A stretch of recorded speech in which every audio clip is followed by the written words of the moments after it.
Hi, welcome to Concussion Talk podcast. My name is Nick Mercer. I write Concussion Talk, www.concussiontalk.com.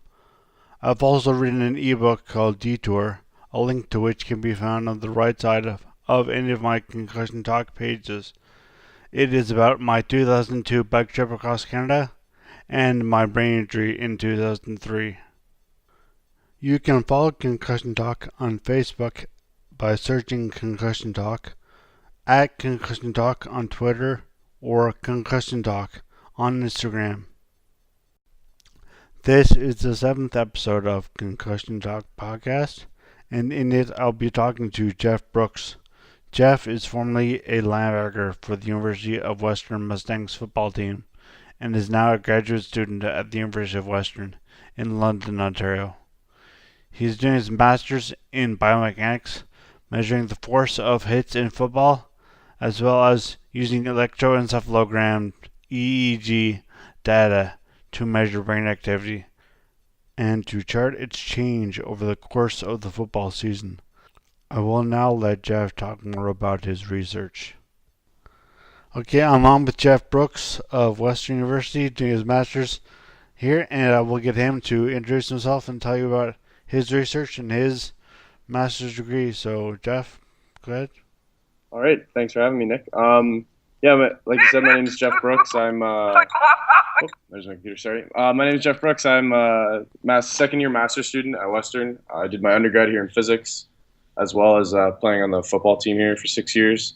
And then starting last year, I carried on a project from a previous student who was a master's student who also was on the football team. His name is Cody Campbell. He's now doing his PhD research in North Carolina, also with concussions. But I took over from him, which basically meant we work with the football team and we put devices in all their helmets. They're accelerometers that measure both the linear and rotational forces that of every impact that a player receives. And so we have every impact, we have the location of the impact on their head, as well as the force that is measured by it, and then we compare that to their EEG measures. So we actually look at before season, the middle of the season, and then when the season's done, so probably in a month or so since the team's doing really well. We'll compare how their EEG measures. So the EEG is a measurement of your brain power. So we actually look at the electricity going through your head, with the idea being that the more impacts you're taking to your head, it's kind of damaging your brain. It's damaging the axons, so your brain actually requires more power to do the same tasks as it would without any impacts. So we're hopefully trying to see if there's some sort of relationship between the number of impacts you take and the brain power needed by the end of the season. Great. Well, you answered a whole bunch of questions I was planning to ask, but you can go into detail about the G-Force helmets, like what are they, where they're from, who makes them, where are they from, and what exactly do they measure? And they said force, but they don't just measure newtons. I'm sure they measure some better. Yep. So the company is called G-Force Tracker, or GFT. They're actually a national company out of Canada. They're from Markham, Ontario, and it's the two gentlemen that I work with, especially Jerry Liano and Paul Walker, are really great guys. They're the two basically managing partners of the company, and they first linked up with Cody, who was the student before me. So his first year was putting the devices in the helmet. So they go in I actually have a helmet here with me, but they go in the crown of the helmet, just near the top left of the head, and it's attached to the shell of the helmet, so it doesn't technically measure the brain, but it does, or the brain's motion, but it measures all impacts the helmet receives. And then we have a neat little algorithm that we use to then correlate that to the center of mass of the brain. So the devices themselves, they're basically the size of a domino. Like, it's not very big at all. Wow. They aren't, like, when they're put in the helmet, like in my last year of being on the team, I had one in my helmet. Okay. You don't even notice it.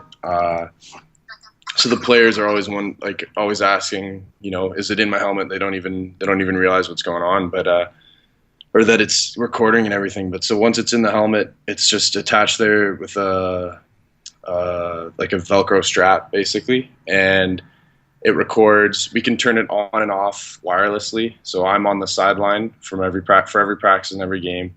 So as soon as the guys get on the field, I just hit the power on all button and all 50 devices. So we have it in 50 of the players, and the devices turn on. Then they can start recording. And then when it's practice is done, I turn them off, so I don't have any extra impacts that I don't want necessarily that aren't related to football. So like if, for example, a player just drops his helmet, and then I can download all the data wirelessly as well straight to my computer.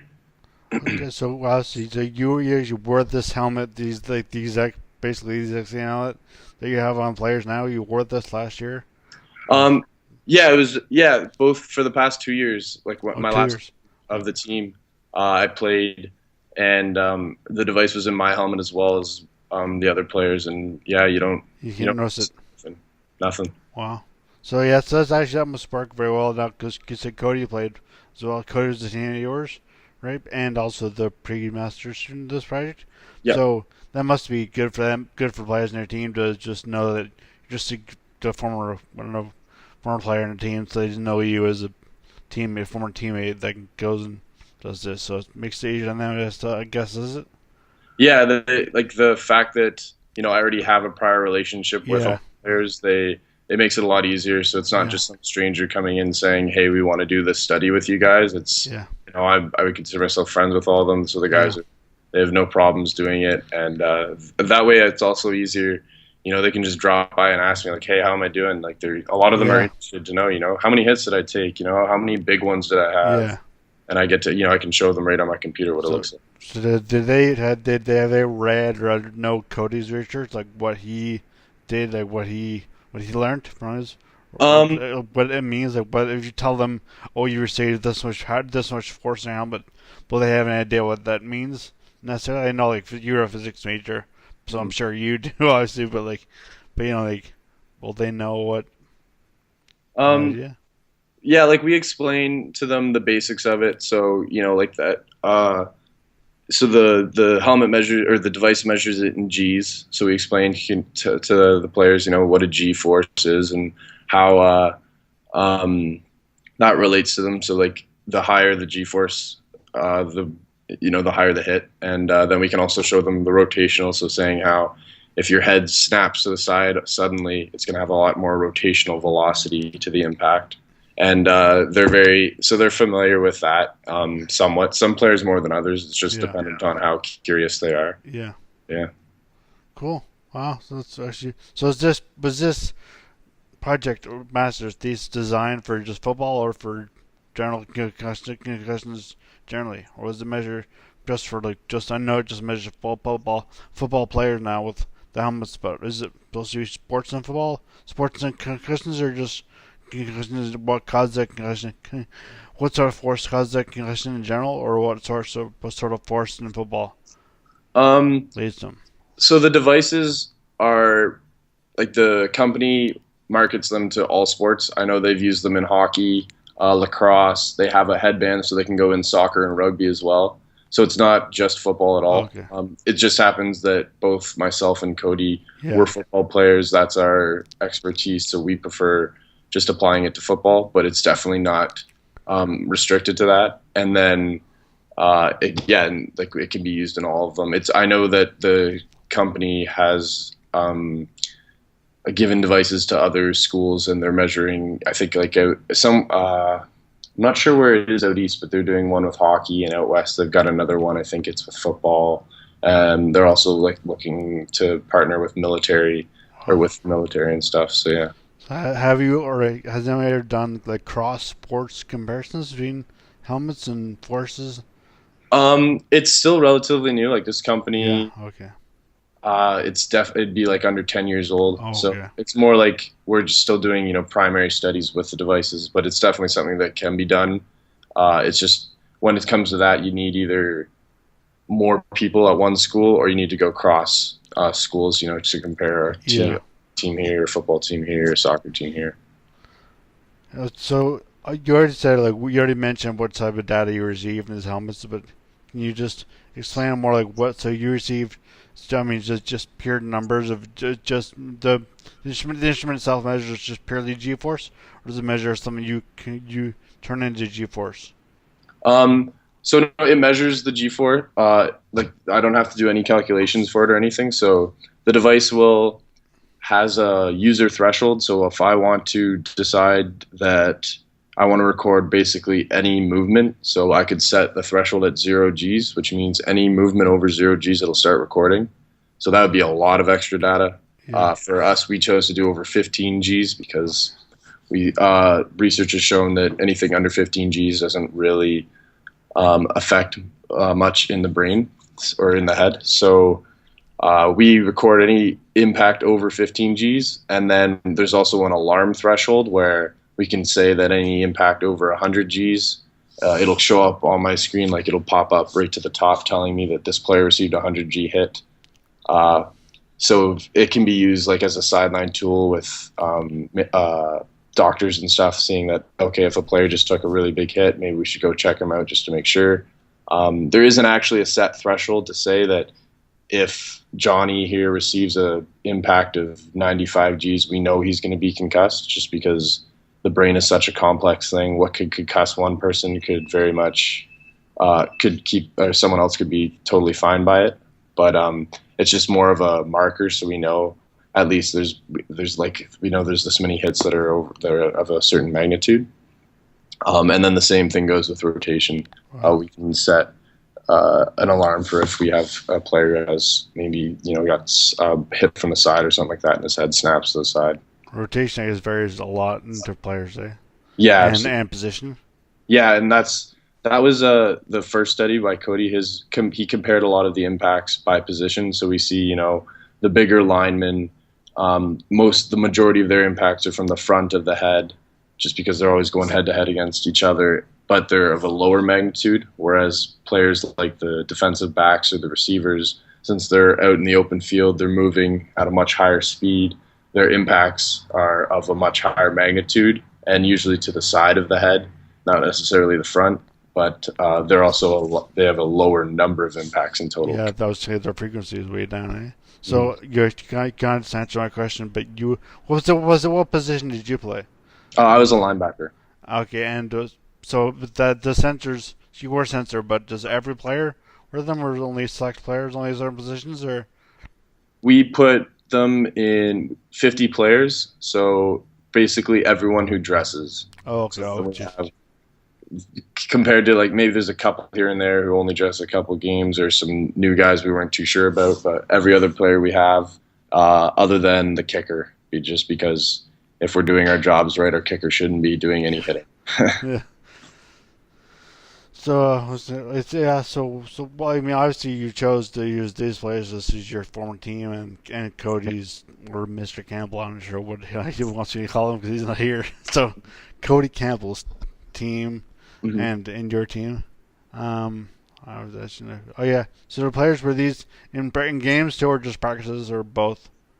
We do both. We start right from the beginning of training camp. So this year was August 17th.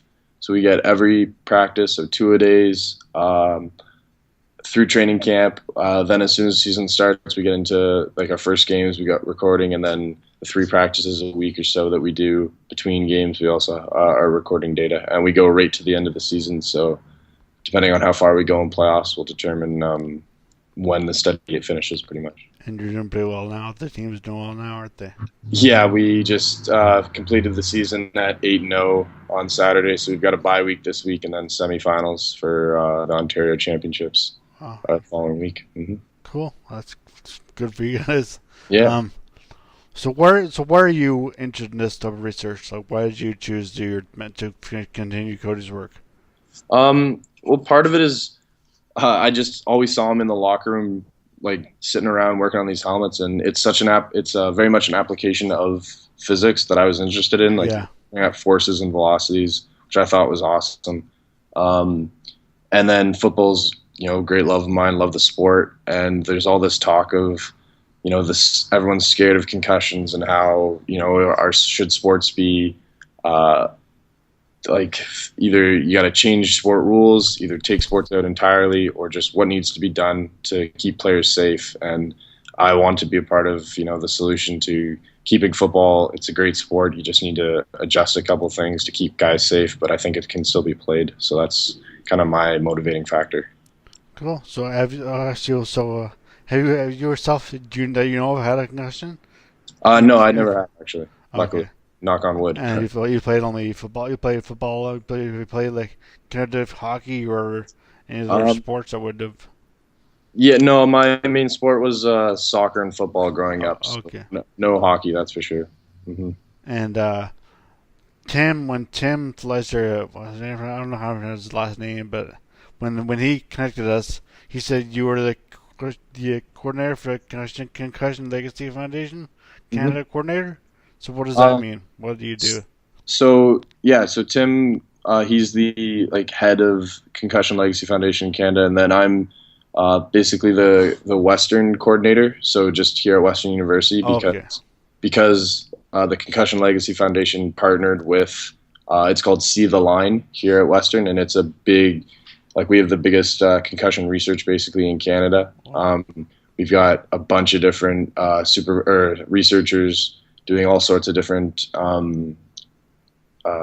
projects on concussion, starting from the basics of what a concussion is, how we can measure them, to different types of rehab, like here at the Fowler Sports Kennedy Clinic, and then so my role as the coordinator is to kind of I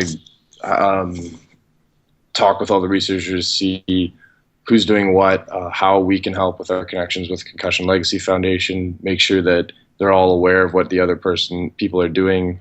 So then, if partnerships can be formed, for example, to get a grant, so they can get more money for their funding, then that works. Like just a month or so ago, we got the big grant with the NHLPA.